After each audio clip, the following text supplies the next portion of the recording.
Bismillahirrahmanirrahim. Assalamualaikum warahmatullahi wabarakatuh. Waalaikumsalam warahmatullahi wabarakatuh. Innal hamdalillah, sesungguhnya segala puja dan puji itu hanyalah milik Allah saja. Milik Allah. Biasakan setiap melihat sesuatu yang indah, yang bagus, kembalikan haknya kepada Allah Subhanahu wa ta'ala. Karena kalau kita tidak mengembalikan kepada haknya, kita termasuk orang-orang yang lalai, yang lupa, yang khilaf. Seseorang melihat sebuah lukisan, pemandangan yang nampak hidup, begitu sangat sempurnanya. Datang seorang pelukisnya, lalu keluar pujian, luar biasa Bapak, lukisannya berapapun nilai lukisan itu akan dibeli, 20 juta dibeli. Apalagi dia seorang kolektor ya, dianggap lukisan ini unik, lukisan ini indah, dan tidak ada duanya, hanya satu-satunya di dunia, 200 juta pun dibeli. Dia lupa bahwa manusia yang menciptakan lukisan ini ada yang menciptakan. Seharusnya rasa kagum itu kembali kepada Allah yang telah menciptakan orang ini. Bagaimana dengan kita ketika kita melihat satu pemandangan yang indah, apakah kita akan mengeluarkan uang untuk membeli pemandangan itu? Belum tentu. Tapi hanya dengan sebuah lukisan, ya Allah. Makanya segala puji itu hanyalah untuk Allah. Ngelihat cewek cantik, Allah. Loh, bener kan? Lihat cowok ganteng, Allah. Tapi ganteng jangan kesini dong, Leo. Kayaknya terlalu narsis banget. Lebay, ekstra lebay.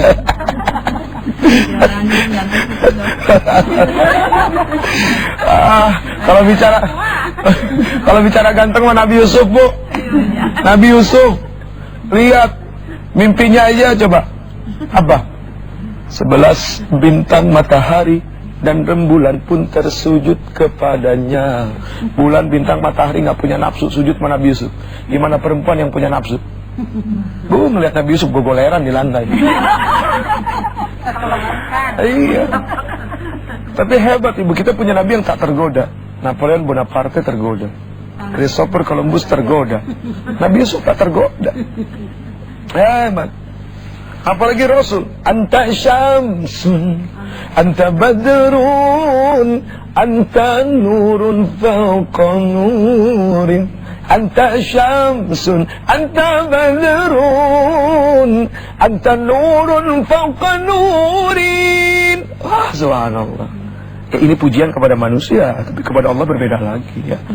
Ini tahapannya kepada manusia karena saking takjubnya kita melihat Rasul, dan ini juga adalah karena kecintaan kita kepada Allah Subhanahu wa ta'ala, sudah pasti kan seperti itu.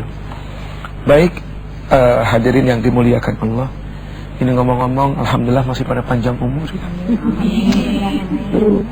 Ya. Berapa usia? 57. Ibu? 50. Ibu? 56. Ibu? 5 kurang 1 49. Ibu? 56.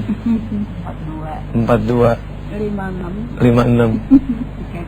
37. Saya 36. Jadi yang paling tua saya di sini sebenarnya.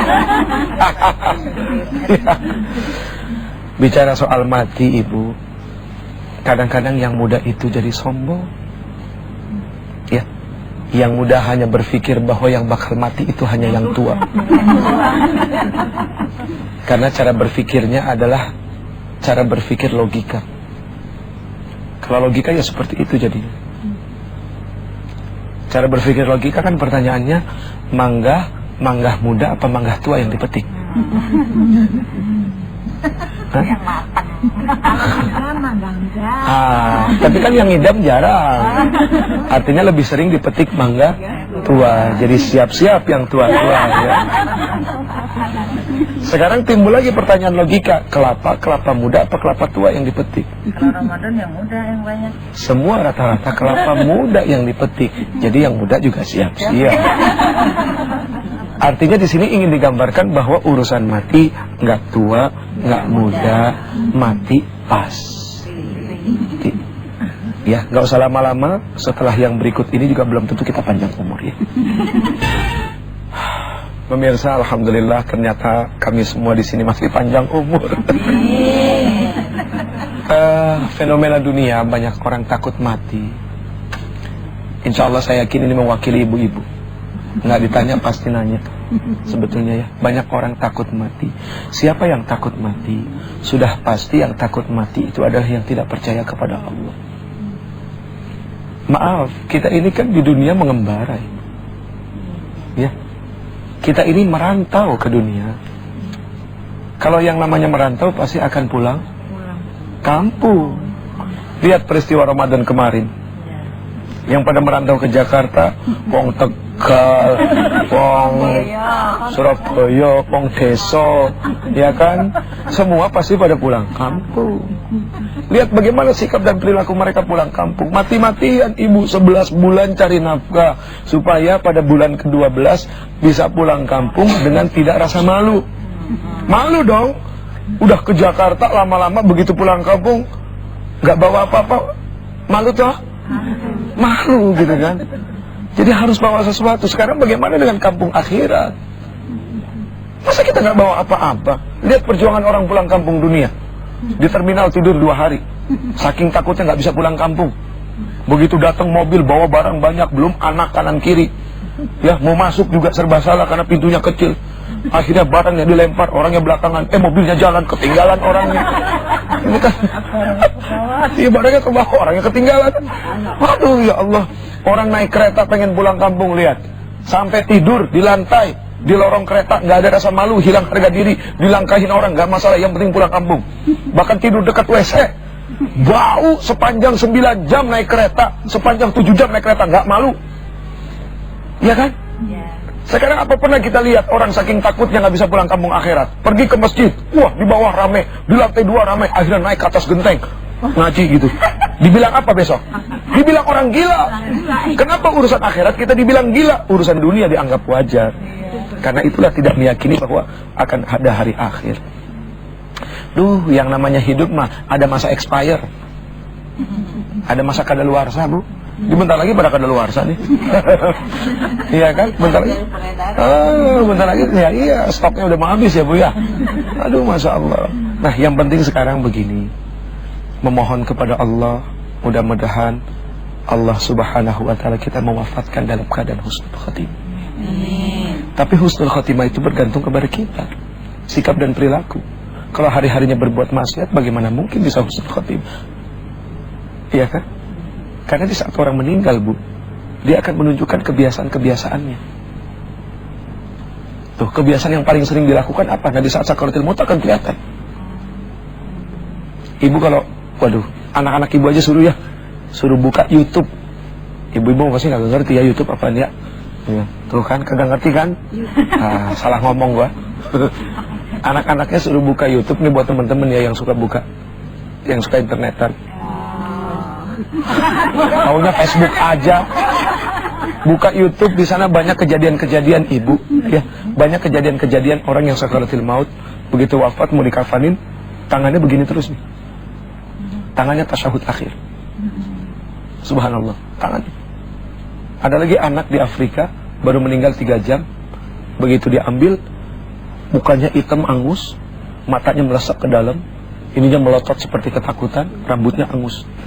Ternyata begitu dicari tahu, ini anak nggak pernah sholat, tukang dan durhaka sama orang tua. Gitu. Kalau di dunia ibu, kaki kita kepentok batu, yang sakit apa? Yang sakit badan, yang sakit jasad, ruhnya tidak sakit. Tapi berat nanti di alam kubur, ruhnya yang sakit, badannya tidak. Tapi bisa berefek. Nah, di yaumil mahsyar, dua-duanya, karena Allah akan kembalikan semuanya, jasad dan ruh kita. Apakah susah bagi Allah? Mudah bagi Allah. Nih, mudah banget nih, ya. Allah Subhanahu wa taala berfirman, kita bicara saja langsung ya.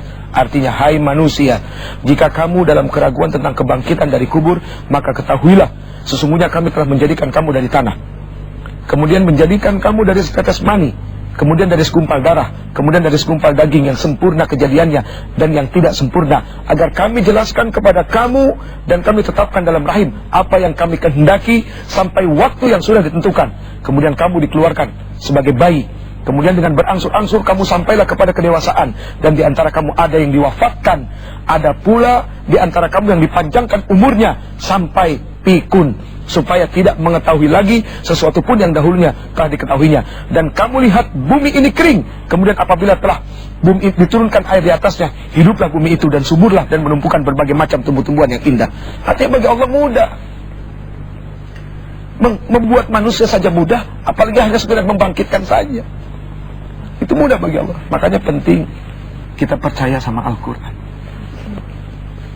kepada yang menciptakan Quran, kepada yang menurunkan Al-Quran. Nah itu ibu. Aduh ya Allah bu, kalau kita bicara cerita tentang bagaimana Rasul wafat, Allah utus malaikat Israel dengan wajah yang sebaik-baiknya. Kata perintah Allah, wa Israel, jemput kekasihku, berikan wajah yang sebaik-baik rupa kepada beliau. Diketok pintu, assalamualaikum. Lihat malaikat Jibril, assalamualaikum dulu bu. Nah kalau ke kita kan kagak pakai assalamualaikum. Nah main betot aja gitu. Dia assalamualaikum, ya. Kemudian Fatimah yang membukakan pintu. Begitu Fatimah bertemu mata dengan Israel, Fatimah kaget, kenapa? Itu tulang-tulang mau pisah. Tulang mau pisah. Kemudian Fatimah kembali kepada Rasul. Ketika itu Rasul lagi sakit. Wahai ayahku, itu siapa tamu di depan? Begitu aku memandang kepada wajahnya, melihat kepada matanya, tulang-tulangku mau pisah. Apa? Rasul bilang, itu adalah Israel. Kaget. Begitu dengar Israel, Fatimah menangis. Tahu bahwa ayahnya akan kembali kepada Allah. Terus Rasul bilang apa? Wahai anakku, jangan engkau menangis, karena engkau yang pertama kali akan menemani aku di surga. Datanglah Israel. Atas izin Allah, dicabut nyawa, ruh daripada Nabi Muhammad. Allah bilang apa sama Israel? Wahai Israel, seandainya kekasihku menolak, pulang. Coba. Rasul tahu diri, memang sudah ajalnya, nggak mau ditolak. Di saat Rasul dicabut nyawa, ditemani oleh malaikat Jibril. Apa yang Rasul bilang? Wahai Jibril, sungguh betapa sakit rasa dicabut nyawa ini. Kemudian Rasul mengatakan, ya Allah, jangan engkau timpakan rasa sakit mati ini kepada umatku. Tapi Allah berkata apa? Tidak ya Muhammad. Ini salah satu doa Rasul yang ditolak oleh Allah Subhanahu wa ta'ala, bahwa semua merasakan rasa sakit mati. Kalau seorang Nabi Muhammad yang begitu sangat sempurnanya, dijamin surganya oleh Allah, masih bisa merasakan rasa sakit mati, pertanyaannya bagaimana dengan seorang Jeffrey? Atau kita semua yang hadir? Ya sudah, kita akan kembali setelah pesan-pesan yang berikut. Pemirsa, calon mayat. Oh iya, kita ini kan semua calon mati, calon mayat. Makanya saya lebih senang kalau mengucap salam sama ibu, waalaikumsalam ya ahli kubur. Ini kan ahli kubur semua. Oh iya, betul kan? Sebentar lagi kita bakal pindah rumah, pindah alamat ke kuburan. Itu alamat yang pasti nggak bakal susah dicarinya bu. Kalau alamat yang sekarang manusia suka ngilang-ngilang, apalagi kalau bikin salah, gampang ngilangnya. Tapi kalau udah alamat dikubur, meskipun bikin salah udah gak bisa kemana-mana, di situ aja mentok. Ya, orang nyalonin diri jadi presiden belum tentu jadi. Tapi kalau orang nggak perlu nyalonin jadi mayat, bakal jadi mayat. Iya kan? Nah itu. Nah sekarang sebisa mungkin jangan pernah hilang keyakinan bahwa kita akan dikembalikan oleh Allah Subhanahu wa ta'ala. Sebisa mungkin setiap hari bu ngejerit ke Allah ya, supaya akhir hayatnya nanti enak. Ini juga saya nasihat dari para orang tua ya. Allahu Rabbi Anta ya Rabbi, Allahu Rabbi Anta ya Rabbi. Itu saja kepada Allah. Allahu Rabbi Anta ya Rabbi, Allahu Rabbi Anta ya Rabbi. Allah Allah, Allah, Allah, Allah, Allah, Allah, Allahu Akbar. Berharap lagi seperti ini dicabut nyawa. Aduh, indah ya. Soalnya kalau kita ngomongin dosa, aduh gak ada habisnya. Kenapa gak ada habisnya? Saking banyaknya dosa yang kita lakuin. Dosa diri sendiri kepada Allah itu sudah banyak. Belum nanti ditanya bagaimana tanggung jawab sama suami. Aduh, belum jadi seorang ibu kepada anak. Aduh, belum jadi seorang tetangga buat tetangga yang lain. Aduh, banyak pertanyaan. Makanya sebisa mungkin selama ruh ini masih berada di jasad kita, terus Allah, dirayu Allahnya. Allah, Allah rayu. Ya, supaya apa? Dapat rahmat dari Allah. Karena kita semua ini tidak akan masuk dalam surganya Allah karena amal perbuatan kita. Bukan berarti terus pada akhirnya, oh kalau gitu berhenti aja beramal. Tidak. Artinya amal ibadah kita mah pasti dicampuri dengan riya. Ingin dipuji, ketidakikhlasan, ketidaktulusan, keterpaksaan. Makanya Rasul mengatakan seperti itu. Sesungguhnya kalian tidak akan masuk surga karena amal kalian. Itu yang diucapkan Rasul kepada para sahabat. Termasuk aku. Kaget sahabat, oh termasuk engkau ya Rasul. Betul, termasuk aku. Lalu bagaimana kita masuk dalam surganya Allah? Kita semua masuk surga Allah karena rahmat Allah, karena kasih sayang Allah. Nah bagaimana untuk mendapatkan kasih sayang Allah? Jangan pernah ditinggal ibadah. Ya, ibadahnya jangan pernah ditinggal. Orang banyak memudahkan perkara sholat. Sholat dianggap, kan udah terlalu sering kali orang nyampein, jangan tinggalin sholat, jangan tinggalin sholat. Nah, dianggap enteng. Padahal perkara sholat itu begitu sangat luar biasa. Awwalu ma yuhasabu bihi al-'abdu yaumal qiyamah as-shalah. Yang pertama bakal ditanya oleh Allah Subhanahu wa taala pertama perkara sholat. Sholatnya baik, baik semuanya. Sholatnya rusak, rusak yang lain. Ya, jadi sebisa mungkin merayu Allah dengan ibadah, mencari rahmat Allah dengan ibadah. Sehingga apa? Di saat nanti kita kembali kepada Allah, nggak ada rasa takut ninggalin dunia. Banyak orang yang matinya susah karena takut ninggalin dunia. Takut ninggalin istrinya yang cantik, takut ninggalin anak-anak yang lucu, takut ninggalin hartanya. Padahal ya Allah ya Karim, apa yang ditakutkan? Kita ini cuma diberikan hak guna pakai, bukan hak memiliki. Karena hak memiliki itu adalah mutlak milik Allah Subhanahu wa taala. Istri hak guna pakai. Iya kan? Kita hanya dititipkan di dunia ini, nggak ada yang diberi. Dititipi umur diambil, titipi harta diambil. Kapan diberinya? Nanti di yaumil mahsyar baru diberi. Diberi apa? Nikmat atau tidak nikmat? Nikmat surga selama-lamanya. Tidak nikmat jahannam. Habis.